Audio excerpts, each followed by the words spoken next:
साथियों नमस्कार।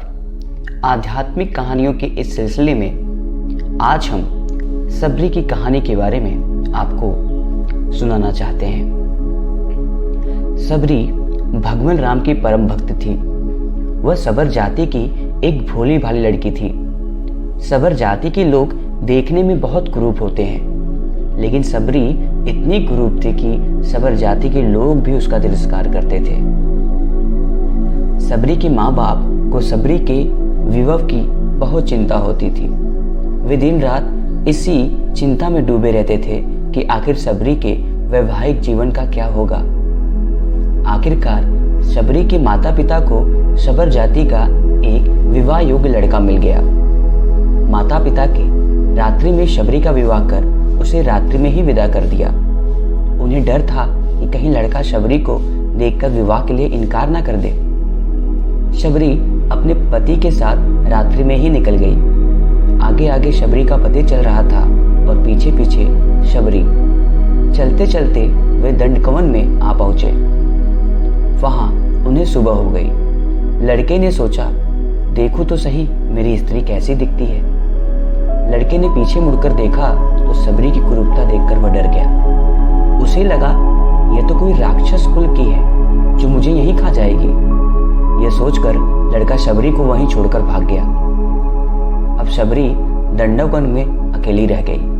वह पीहर से तो आ गई थी, लेकिन उसे अपने ससुराल का कोई पता न था।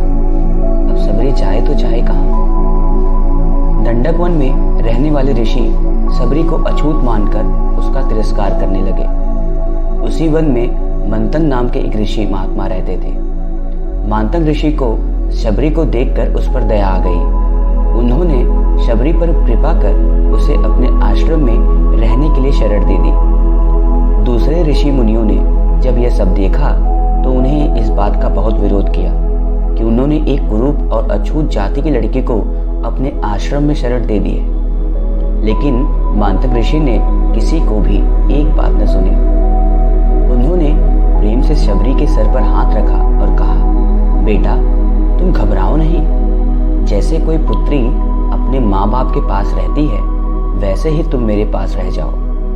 सबरी अब खुशी खुशी मंथन ऋषि के आश्रम में रहने लगी।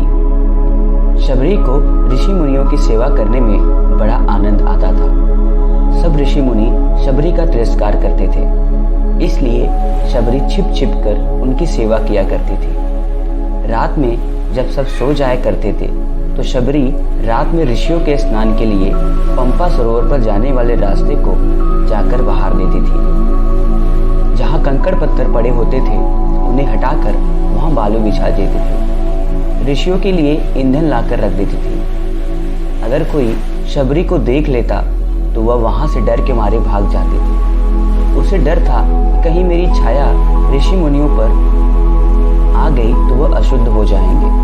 बस इसी प्रकार ऋषि मुनियों की सेवा में उसका समय बीतता गया।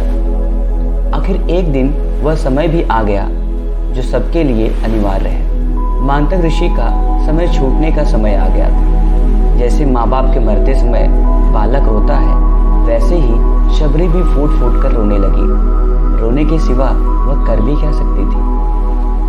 मंथन ऋषि ने सबरी को अपने पास बुलाया और कहा, बेटा तुम चिंता न करो, एक दिन तुम्हारे पास भगवान राम आएंगे। बस इतना कहकर मंथन ऋषि शरीर छोड़कर चले गए।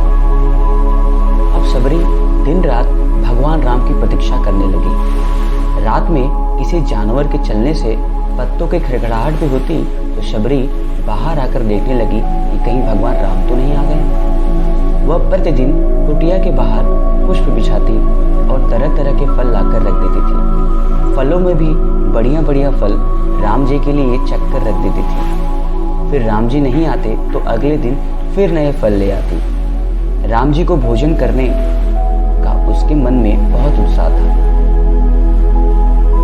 प्रतीक्षा करते करते एक दिन सबरी की साधना सफल हुई। मंथन ऋषि के वचन सत्य हुए। भगवान राम सबरी की कुटिया में पधारे। कई बड़े बड़े ऋषि मुनियों ने भगवान राम से उनके आश्रम में चलने के लिए प्रार्थना की, लेकिन भगवान राम केवल सबरी की कुटिया में आए। जैसे सबरी को भगवान राम से मिलने की तीव्र इच्छा थी ठीक वैसे ही भगवान राम को भी शबरी से मिलने की तीव्र इच्छा थी। भगवान राम शबरी की कुटिया में पहुंचे। शबरी ने आनंद की सीमाएं नहीं रही। वह भगवान के चरणों में लिपट गई। जल लाकर उनसे भगवान के चरण धोए, फिर आसन बिछाकर भगवान को बैठाया। फल लाकर शबरी ने भगवान के सामने रखे और प्रेम पूर्वक खिलाने लगी।